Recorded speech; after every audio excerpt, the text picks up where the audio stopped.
बहुत बहुत शुक्रिया सभी प्रिय स्टूडेंट, सभी को गुड मॉर्निंग। तो चलते हैं आज पर सबको सबसे पहले हमारे और सभी को आज आगामी रामनवमी की ढेर सारी शुभकामनाएं एवं उज्जवल भविष्य की कामना करते हैं। सब हिल मिलकर रामनवमी मनाइए और खुशी मनाइए। इसी के साथ आज हम चलते हैं कुछ रामायण के बारे में आज कुछ चर्चा करते हैं ताकि रामायण में क्या क्या घटना घटी है इसके बारे में एक चलना है। देखिए, रामायण में प्रभु श्री राम जो है, प्रभु श्री राम एक बहुत ही मर्यादा सुतम पुरुष राम है। प्रभु श्री राम की कहानी एक वास्तविक जीवन पर, एक मानव जीवन पर जो प्रभाव पड़ा है, ये बहुत ही अच्छी मानवता की दिखा रहा है। देखिए, प्रभु श्री राम जब वन गए थे, 14 वर्ष वनवास गए थे, उसके बाद फिर माँ सीता की को रावण हेर कर ले गए थे। सारी घटना होने के बावजूद राम, लक्ष्मण, भरत और शत्रुघ्न चारों भैयारी में कितना मिलनसार, देखिए भैयारी का कितना मिलनसार है, ये सबको भी देखिए कितना ये भाई सब एक होकर के। इसलिए अगर भाई साथ हो तो दुश्मन को भी हरा सकते हैं, अगर भाई में विवाद हो तो दुश्मन भी आपको हरा सकते हैं। देखिए तत्व, देखिए भाई अगर साथ हो तो दुश्मन को भी हरा सकते हैं, अगर भाई में विवाद हो तो दुश्मन भी आपको खदेड़ सकते हैं। तो साथियों, देखिए घटना ये हुआ था, माँ सीता को रावण हेर करके ले गए थे और माँ सीता इतना पवित्र, एक समाज में देखिए इस तरह की मेंटलिटी किस तरह से बन गया है। माँ सीता, आप सब जानते थे कि माँ सीता एक पवित्र है, उसकी पवित्रता पर थोड़ा सा भी खोज, लेकिन वही समाज देखिए उस माँ सीता पर भी उंगली उठा दी। इसीलिए कभी भी आप 100% को खुश नहीं कर सकते हैं। हाँ, 60% 70% आपसे खुश हो सकते हैं, उसके बाद 30 या 35% यानी कि 60% खुश और 30-40% आपसे दुखी रहेंगे ही।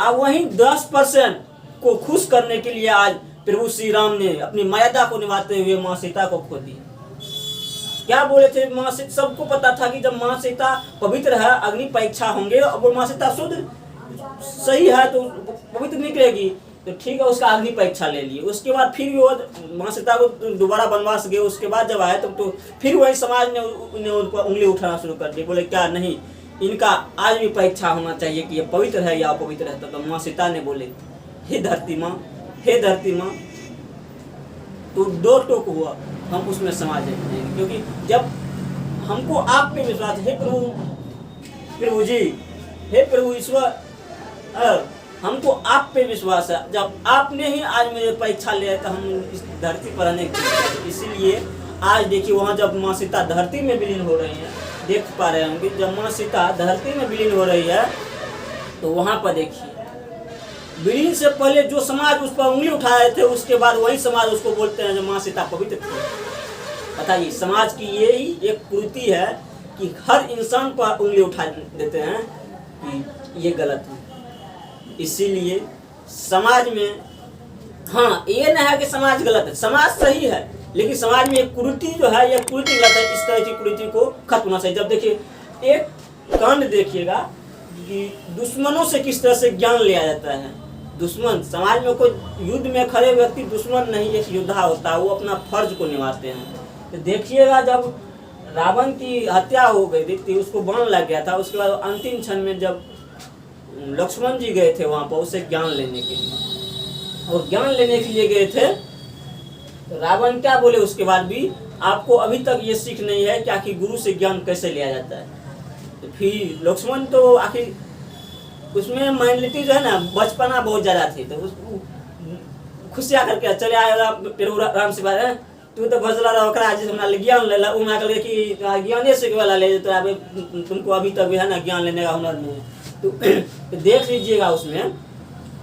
तो फिर प्रभु श्री राम बोले ठीक है, फिर तुम जाओ, और उसके कहाँ खड़ा हुए थे? तो बोले सर के पास। सर के पास नहीं खड़ा होना, उसके चरण के पास खड़ा होना है और वो ज्ञान देंगे। तो वहाँ पर कुछ महत्वपूर्ण बातों क्या कहते हैं, रावण ने लक्ष्मण को दिए। रावण भी कोनो एक साधारण व्यक्ति नहीं था, वो भी एक शिव के बहुत बड़ा भक्त थे। रावण शिव के बहुत बड़ा भक्त थे।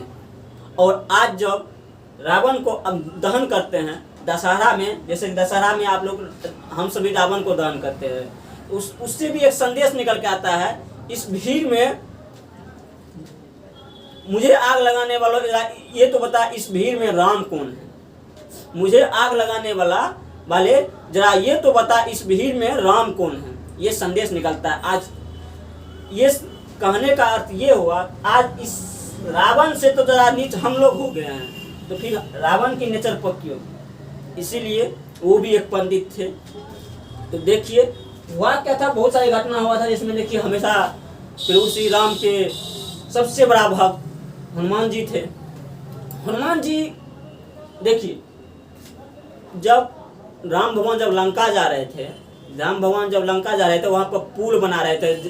राम एक पत्थर पर रखा, दूसरा में राम लेकर के उस दोनों को फेंकते थे नदी में, तो वो दोनों एक में सट के राम बन जाते थे। इस तरह से वो पर पुल बनाया था। वहाँ पर एक गिलहरी था, गिलहरी भी छोटा छोटा पत्थर लेकर के उसमें फेंक रहे थे। तो सब ये जो है बजरंगबली का जितना दूत सब थे उसको लिया, पकड़ के उधर फेंक दिया।